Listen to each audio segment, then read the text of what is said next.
hermanos aquí en su espacio Voz para el Cambio.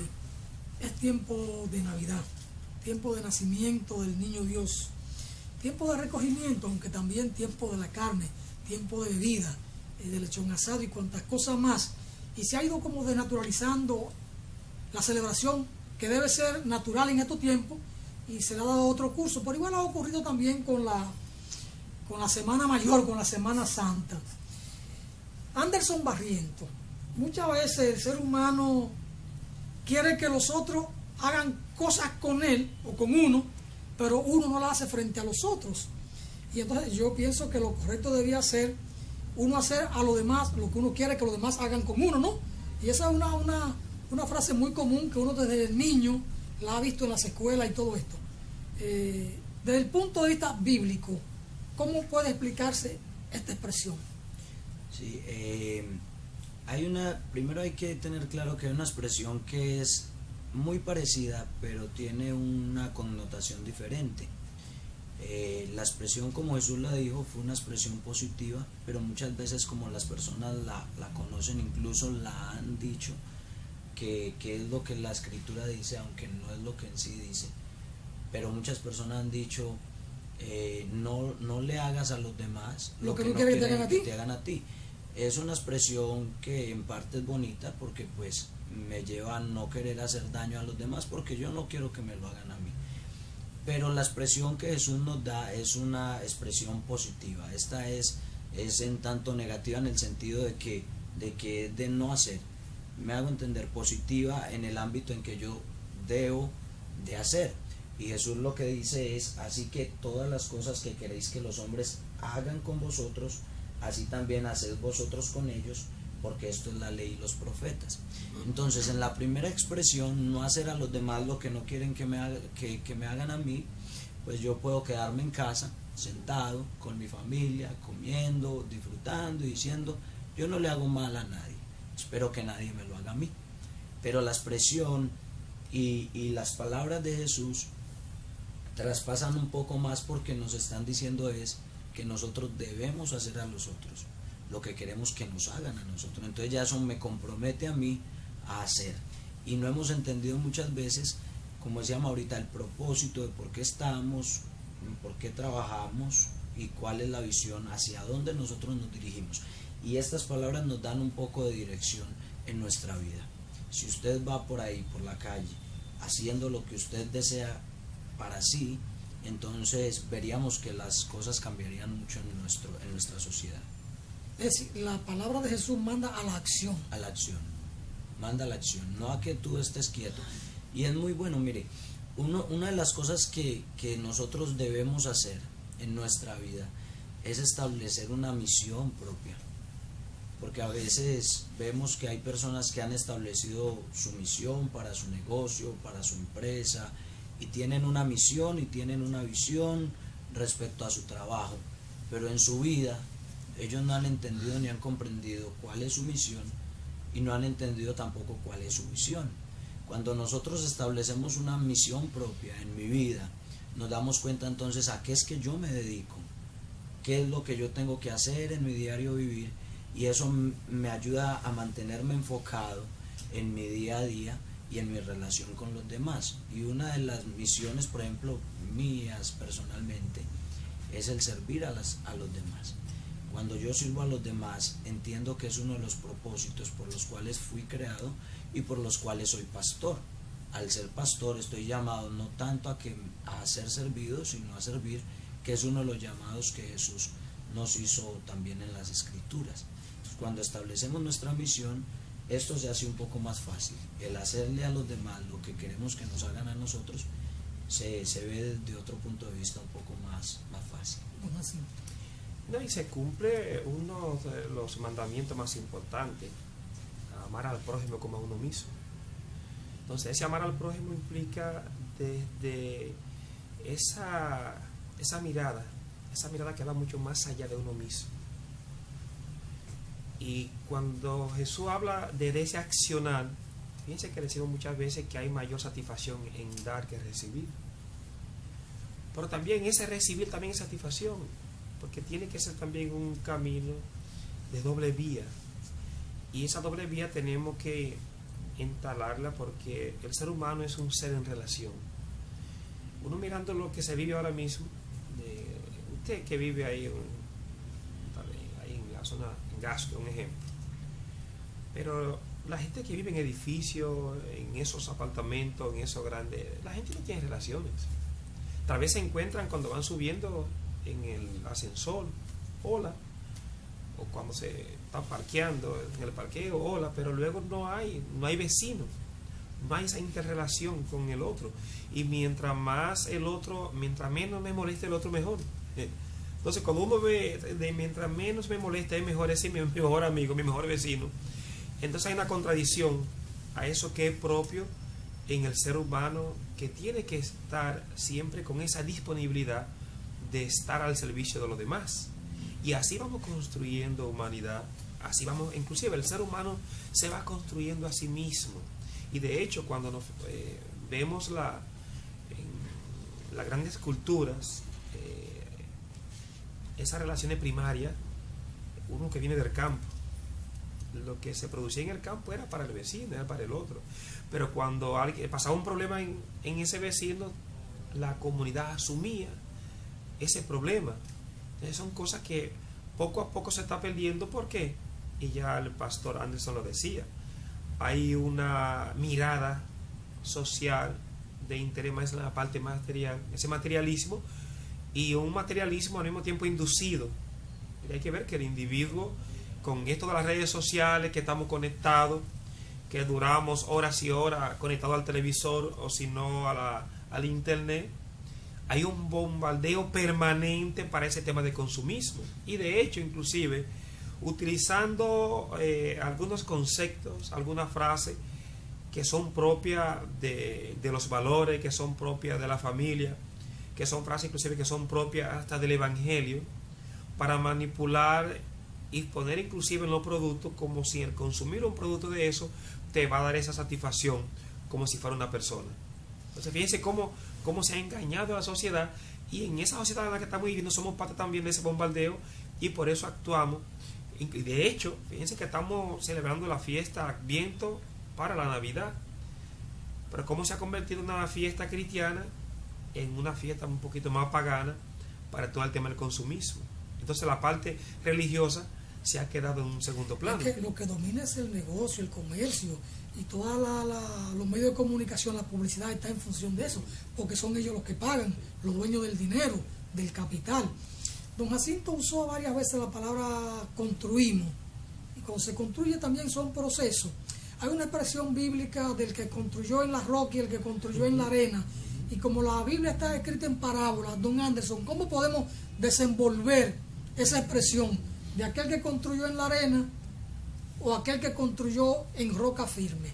Bueno, precisamente eso también tiene que ver con lo que acabamos de mirar, porque es un complemento también del Sermón del Monte. Cuando Jesús está terminando el Sermón del Monte en Mateo capítulo 5, entonces él dice: quien me oye estas palabras y las practica, las hace.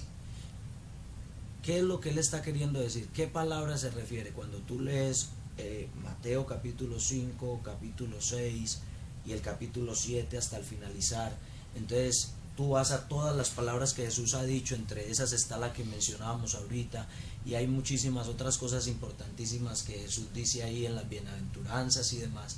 Entonces él dice: el que me oye todas estas palabras que yo he dicho y las practica, las hace, le voy a comparar a un hombre que fue sabio, construyó su casa sobre la roca, pero no solo construyó su casa sobre la roca, dice, él ahondó, y después de que ahondó, porque lo difícil es ahondar en la roca, después de que ahondó, entonces construyó la casa, y cuando vinieron los fuertes vientos no cayó. Ahora, el que construyó la casa sobre la arena es aquel hombre a quien Jesús compara, que oyó las palabras y simplemente no las practicó. Pero entonces hay una construcción de la que hemos hablado, que a veces no la hacemos nosotros, no la hace la sociedad y el consumismo. Por ejemplo, cuando a uno siempre le preguntan: pastor, ¿y celebran ustedes la Navidad? Bueno, la respuesta más clara es: por supuesto que sí. Lo hacemos en enero, lo hacemos en febrero, en marzo, lo hacemos todo el año. En nuestra iglesia celebramos que Jesús nació como nuestro Salvador. Lo celebramos todo el año, porque el consumismo lo que ha apuntado es a que hay una fecha en diciembre donde celebramos el nacimiento de Jesús. Y aunque sabemos que no tenemos claro el día en que Jesús nació, nadie tiene claro el día y la fecha exacta en la que Jesús nació, creo que todo el mundo se deja llevar más por lo que decimos. Es un momento de consumismo, ahora el diciembre, es un momento que pues nos da también un poco de cercanía familiar, por lo que es un tiempo también de vacaciones, que en ese aspecto vemos que las familias a veces sí se reúnen, a veces aprovechan el tiempo porque tienen el espacio para hacerlo. Pero realmente, ¿qué es celebrar el nacimiento de Jesús? El nacimiento de Jesús se celebra con una vida completa, no es una fecha. Es decir, hay alguien que nació como mi Señor, como mi Salvador, y cuando yo entiendo desde ese propósito bíblico el nacimiento de Jesús, que cuando Él nació, los ángeles dijeron a unos pastores, les dijeron: aquí os damos buenas noticias o buenas nuevas de gran gozo para todo el pueblo, que os ha nacido hoy en la ciudad de David un Salvador, el cual es Jesucristo el Señor. Entonces, cuando yo veo que ese es el anuncio bíblico, yo digo: ok, Él es mi Salvador. Entonces, el nacimiento de Jesús se celebra con una vida entregada por completo a ese Salvador. ¿Alguna opinión, Jacinto, sobre esa particularidad de la pregunta que yo hacía? Sí. El que construye en la arena, el que construye en la roca, la dirección bíblica en ese sentido, partiendo de que la Biblia está escrita en parábola, yo decía hace un momento. Sí, hay dos cosas que tenemos que ver. ¿Verdad? Que el ser humano nos dejamos llevar por dos corrientes, porque va unida a un mismo cuerpo, que es la parte de la razón y es la parte de los sentimientos. Y a veces nos vamos a los extremos. Mucho trabajado más el sentimiento, pero ¿qué pasa? Cuando tú trabajas más el sentimiento, es posible que pueda errar en cualquier momento, porque la razón va con una lógica, va con una causa y efecto, y luego te va a ayudar a que tú puedas realmente construir un proyecto, construir a partir de unos propósitos. Entonces hay cosas que tienen que darse para tú llegar a, no solamente con, y lo hacemos inclusive en las iglesias, no solamente con alabaré y rezar tú puedes llegar muy lejos, sino que tú tienes que convertirlo en un propósito de vida, en unas acciones concretas, en algo que tiene que hacer, que tiene que empeñarte, que tiene que asumir con unos compromisos. A mí este tiempo de Adviento, y más que me prepara para el nacimiento, esa conmemoración, lo que me ayuda un poquito es a ver unos acontecimientos que se dan ahora en diciembre, en estas 4 semanas antes del nacimiento. Me encanta que el día 10 de diciembre se celebra el Día Internacional, Día Mundial de los Derechos Humanos, para que uno reflexione sobre qué está pasando con los derechos humanos, con el tema de la equidad, de la justicia. Pero también, ahora para esta semana conmemoramos ese gran sermón de Fray Antón de Montesinos, que es un sermón que él lo repite 2 veces, porque lo mandaron a predicar de nuevo para que él se retratara contra las autoridades aquí, y lo reafirma. Entonces, y luego tenemos también la lectura en este tiempo de Isaías, que es interesante lo que implica Isaías. La lectura de Juan, el Bautista lo ponen ahí también ahora, y la figura hasta María con ese nacimiento de la que dice ese sí al Señor, a Dios, para que Jesús pueda nacer. Entonces tú puedes conectar con estos pequeños detalles en estos meses para tú hacer una verdadera reflexión a partir de los propósitos que tiene Dios para cada uno de nosotros. Y creo que en este tiempo, en este siglo XXI, don Alfonso y Anderson, en que ya entramos al año 2019, tenemos que aprender a ser los nuevos profetas de este tiempo, con esa mirada crítica ante la realidad, con ese compromiso de hacer el evangelio, hacerlo vida, y eso implica también no solamente una vivencia, una celebración, sino también una denuncia de lo que está pasando en nuestra sociedad, pero sobre todo siempre con algo propositivo de que ese Salvador, ese Señor que conmemoramos que nace ahora y que nació ya hace 2000 años, esa es la esperanza que tenemos para toda la humanidad y que tenemos que impulsar para que la gente del mundo pueda conocer de Jesucristo. Creo que eso es lo que tenemos nosotros que impulsar a partir de este ejercicio, de esta reflexión, a que la gente conozca de Dios. Entonces sí, el puntico final ahí respecto a lo que usted dice es ese. El hacer o el construir la casa en la roca es irme a lo que Cristo dijo y hacerlo. El construir la casa sobre la arena es ir a lo que Jesucristo dijo y no hacerlo, ignorarlo. Entonces, cuando queremos vivir una vida cristiana, tenemos que ir a Cristo mismo y tenemos que ir a sus palabras y vivir conforme a ello. Es hacia allá, hacia donde apunta. No sé si... Anderson, la iglesia a la que usted pertenece, la Iglesia Pentecostal Unida Latinoamericana, tiene un gran evento ahora en enero, una convención. ¿Cómo van los preparativos, los trabajos organizativos? ¿Cómo están las expectativas y las perspectivas de la convención del próximo enero? Bueno, la invitación es general para todas las personas que deseen asistir. La estamos organizando allí en el Salón de la Fama, en el Pabellón de la Fama, ahí en el Centro Olímpico Juan Pablo Duarte. Entonces va a ser el día 26 y 27 de enero. Vienen algunos pastores y predicadores de Colombia. Si Dios permite, lo más posible es que esté con nosotros Sammy Mosquera, que siempre vienen de Puerto Rico.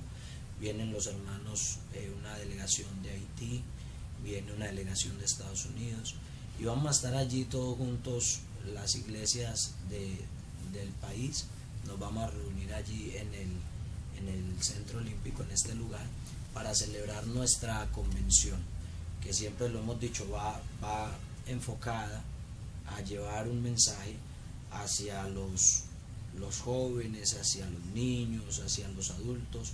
Es decir, todos allí en general tienen su espacio en el momento tanto de la convención como de la enseñanza. Y esta convención, pues estamos celebrando nuestros 30 años haciendo presencia aquí en el país de República Dominicana. Pero no abordan algunos temas relacionados con la situación del país, de la falta de organización o de valores o de espiritualidad, o problemas concretos vistos desde esa perspectiva cristiana. ¿No lo abordan? Bueno, en el momento de la convención no es nuestra prioridad hacerlo en ese momento, ya que por ejemplo en el momento de la convención nuestra prioridad va enfocada, claro, al ámbito espiritual, pero el ámbito espiritual a veces se ve afectado por ese tipo de cosas. Entonces a veces es tocado, pero no es en sí el centro. Ahora, la convención es más filosófica, más bíblica. Sí, ahí voy. Sí, eso, sí. Cuando nos reunimos a la convención, entonces nos vamos a la palabra de Dios y tratar de entender entonces por medio de la palabra de Dios cómo la sociedad tiene que vivir, porque la realidad es esta: si la gente empieza a vivir la palabra de Dios, la sociedad va a cambiar, aunque yo no hable tanto de lo social. Es decir, la palabra de Dios va a ocasionar el cambio que la gente necesita, sin necesidad inclusive de que yo esté atacando lo social, porque lo social es una falta de precisamente tener la palabra de Dios como centro de nuestra vida. Aunque hay algunos momentos donde si toca tratar los ámbitos sociales, se tratan, pero creo que es mejor llevar la medicina que seguir ahondando en el problema. El problema está, el problema lo vemos, pero creemos que la palabra de Dios es poderosa para transformar. Muchas veces se piensa en el país que el pastor Ezequiel Molina representa a toda la iglesia que no es la católica, y el 1 de enero de cada año tienen una gran concentración en el Palacio de los Deportes, y él hace una arenga o un discurso o una prédica que toca temas de fondo en términos social e institucional del país, en términos moral, ustedes no hacen parte de esa convocatoria, no comparecen a ese evento que convoca el pastor Ezequiel Molina y un conjunto, no sé si es la CODE o quién es que organiza aquello, pero... Sí, he oído el programa, no he estado presente en sí en el programa, pero he oído del programa y pues sé que es un programa que ha gustado mucho en el país y pues en el ámbito en el que de pronto se reúnen puede que sea un ámbito que se dé el espacio para que haya ese tipo de temas, porque pues tenemos que entender que también el grupo que se está reuniendo también es mucho mayor, que también hay cierto apoyo, como usted decía, a lo mejor a algunos políticos o personas que dan cierto apoyo. En nuestro caso no es con apoyo político, en nuestro caso es la iglesia como tal que hace el programa, hace el evento dirigido a las personas desde lo bíblico. El tiempo nuestro se nos acabó. Me voy a tomar 2 minutos a Socorro Negro para una opinión breve de parte de cada uno. Ezequiel Molina acaba de decir, según la prensa de hoy, y lo cito: sería un acto de sinceridad legalizar el consumo de sustancias prohibidas. Sería un acto de sinceridad legalizar el consumo de sustancias prohibidas. Ezequiel Molina, pastor evangélico. En 1 minuto, Anderson. Bueno, ¿legalizar o no el consumo de sustancias prohibidas? Yo pienso que eso depende mucho de cómo él de pronto lo esté viendo. No puedo entrar a la forma de pensar de él, pero puedo expresarlo desde mi forma de pensar. Es decir, la gente seguirá consumiendo, apruébese o no se apruebe, pero aprobarlo sería nosotros apuntar a que estamos a lo mejor dando un acuerdo, porque cada vez que yo doy una aprobación estoy diciendo, ok, estoy de acuerdo con esto. Pienso que no debiéramos de irnos a ese punto, aunque la gente siga consumiendo. Pareciera que si se aprueba, como que eso fuera a acabar. No va a acabar. Usted coincide con don Juan Francisco de la Rosa. Don Jacinto Ascensión. Hay que ver cómo lo dice el pastor Ezequiel Molina. Primero él se hace una denuncia, porque es lo que dice, bueno, vamos a dejar esta doble moral. Lo que tenemos es un grupo de políticos, de empresarios que se está haciendo con el tema de las drogas. Lo tenemos ilegal, pero como quiera se la vendemos, la repartimos en el barrio y tenemos a nuestros jóvenes y adultos inclusive consumiendo drogas. Entonces, si es así, entonces vamos a legalizar eso y se acabó, y tal vez ya lograr ese precio que se le pone a lo ilegal, a la droga, llegará un momento que la gente inclusive, y seguro ver comparando como en otros países están legalizando las drogas. Eso desde ahí. Ahora, nosotros ahora mismo como sociedad no estamos preparados a nivel de esa formación, de poder decir que se puede dar como apertura a que las drogas se puedan consumir de manera legal.